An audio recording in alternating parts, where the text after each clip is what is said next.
আসসালামু আলাইকুম। আজকে রান্না করব ঝরঝরা করে বাসমতি চালের পোলাও। তার জন্য আমি গরম তেলে পেঁয়াজ দিয়ে দিচ্ছি। সুন্দর মতো পেঁয়াজ ভেজে লবণ দিয়ে দিলাম।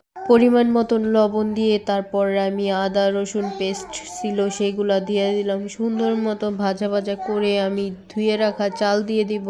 পাকিস্তানি ব্র্যান্ডেরটা আমি নিয়েছি, এটা 500 টাকা কেজি নাকি যেন কিনছিলাম, সেটা দিয়ে দিলাম। এই যে দেখেন কত সুন্দর করে আমি একদম ভাজা ভাজা করতেছি।